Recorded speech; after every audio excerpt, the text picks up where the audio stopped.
সুপ্রিয় সাংবাদিক বন্ধুরা, আসসালামু আলাইকুম। আপনাদের সবাইকে বাংলা নববর্ষের অগ্রিম শুভেচ্ছা। র্যাব ফোর্সেস প্রতিষ্ঠার লগ্ন থেকেই জাতীয় রাষ্ট্রীয় গুরুত্বপূর্ণ বিষয় উৎসব অনুষ্ঠান উপলক্ষে নিরাপত্তা নিশ্চিত ও আইন শৃঙ্খলা পরিস্থিতি স্বাভাবিক রাখতে অত্যন্ত সফলতার সাথে দায়িত্ব পালন করে আসছে।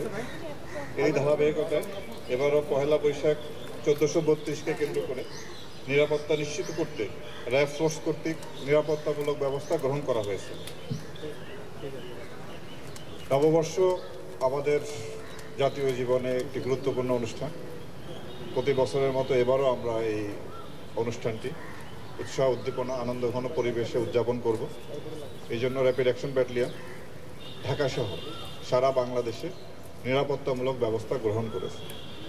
আমাদের মোটরসাইকেল পেট্রোল, গাড়ি পেট্রোল, চেকপোস্ট, অবজারভেশন টাওয়ার এবং আমাদের গোয়েন্দা নজরদারি অব্যাহত আছে। আমরা অন্যান্য আইনশৃঙ্খলা রক্ষাকারী বাহিনীর সাথে সমন্বয় রেখে এবং বিভিন্ন সাংস্কৃতিক গোষ্ঠী এবং জনপ্রতিনিধি, আপামর জনগণ সবার সাথে আমরা সমন্বয় রেখে এই অনুষ্ঠানে যাতে সুষ্ঠুভাবে সুন্দরভাবে করা যায় তার সব রকম ব্যবস্থা আমরা গ্রহণ করেছি। আপনারা জানেন যে ঢাকা শহরে এই অনুষ্ঠান আজকে কি শুরু হতে যাচ্ছে। চরণজীবন উদ্যানে একটি ব্যান্ড শো আছে আজকে। কালকে সকাল থেকে ঢাকা শহরের বিভিন্ন প্রান্তে এই অনুষ্ঠান হবে। তার মূল অনুষ্ঠান থাকবে রমনা বটমূলে। এরপরে শোভাযাত্রা আছে, চারুকলা কর্তৃক আনন্দ শোভাযাত্রা করা হবে। রবীন্দ্র সরোবরেও দিনব্যাপী অনুষ্ঠান আছে। মানিক মিয়া অভিনীত বিকাল থেকে রাত পর্যন্ত বিভিন্ন অনুষ্ঠান আছে। এছাড়া ঢাকা শহরের বিভিন্ন জায়গায় এই অনুষ্ঠানটি উদযাপিত হয়।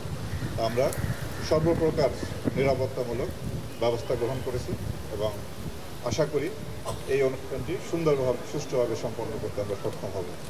আমরা সাইবার ওয়ার্ল্ডেও মনিটরিং করতেছি যাতে এই সাইবার ওয়ার্ল্ডেও কেউ যাতে এই অনুষ্ঠানের বিষয়ে কোনো প্রকার অপপ্রচার চালাতে না পারে। এছাড়া এই অনুষ্ঠানে ব্যাপক জনসমাগম হয়। সাধারণ মানুষের নিরাপত্তার পাশাপাশি মা, বোন এবং শিশু এবং যারা বয়স্ক তাদের নিরাপত্তা দিকেও আমরা বিশেষভাবে নজর রাখব যাতে কোনো প্রকার কোনো ইফটিজিং না হয়, সেদিকেও আমাদের সতর্ক দৃষ্টি থাকবে। আমাদের বিনীত অনুরোধ থাকবে সাধারণ জনগণের প্রতি, আপনাদের প্রতি, আপনারা আমাদেরকে সহযোগিতা করুন। আপনাদের সহযোগিতা নিয়ে আমরা এই অনুষ্ঠানটি সুন্দরভাবে সম্পন্ন করতে চাই। আমরা সমস্ত দেশব্যাপী এই অনুষ্ঠানটি আপনারা জানেন যে বাংলাদেশের বিভিন্ন প্রত্যন্ত অঞ্চলে এমনকি একটি জেলা, উপজেলা, গ্রাম পর্যায়ে অনুষ্ঠান হয়। তা আমাদের নিরাপত্তা বলয় আমরা বিস্তৃত করব সব জায়গায় যাতে সুন্দরভাবে এই অনুষ্ঠানটি করা সম্ভব। এই বিষয়ে আপনাদের মাধ্যমে আমরা দেশবাসীর সহযোগিতা চাচ্ছি। আরেকটি বিষয় আপনারা হয়তো প্রশ্ন করবেন নিরাপত্তা ঝুঁকির বিষয়। কারণ এর জবাবে আমরা বলতে চাই অন্তর্বর্তীকালীন সরকার দায়িত্ব গ্রহণের 1 মাসের মাথায় হিন্দু ধর্মাবলম্বীদের সবচেয়ে যে বড় উৎসব দুর্গাপূজা অনুষ্ঠিত হয়েছিল। তখন এই নিরাপত্তার প্রশ্ন এসেছিল, পূজা হবে কিনা এ নিয়েও সংশয় ছিল।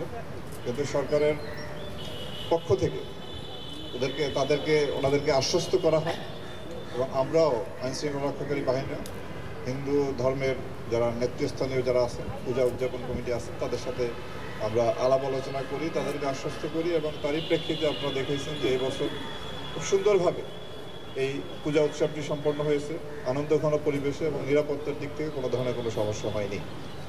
এরপরে আপনার যতগুলি অনুষ্ঠান হয়েছে, যেমন ধরেন বিজয় দিবস, এরপরে খ্রিস্ট ধর্মদের যে বড়দিন, ইংরেজি নববর্ষ, আন্তর্জাতিক মাতৃভাষা দিবস, স্বাধীনতা দিবস, তারপরে মাসব্যাপী রমজান এবং সর্বশেষ যে ঈদ অনুষ্ঠানটি হলো, প্রত্যেকটি অনুষ্ঠানেই নিরাপত্তার বিষয় এসেছে এবং আমরা আপনাদেরকে আশ্বস্ত করেছিলাম যে আমরা ইনশাল্লাহ নিরাপত্তা দিতে সক্ষম হব এবং আমরা সেইভাবে প্রত্যেকটি অনুষ্ঠানে আমরা যথাযথভাবে সম্পন্ন করতে সক্ষম হয়েছি এবং আমার তো মনে হয় যে পূর্ববর্তী যে কোনো বছরের তুলনায় এবারে সবগুলি অনুষ্ঠান নিরাপত্তার দিক দিয়ে বলেন, আনন্দ উৎসাহের দিক দিয়ে বলেন, সুন্দরভাবে সম্পন্ন হয়েছে এবং একই ধারাবাহিকতায় আমরা এই নববর্ষের অনুষ্ঠানেও সুন্দরভাবে সম্পন্ন করতে পারবো বলে আশাবাদী। আপনাদেরকে ধন্যবাদ।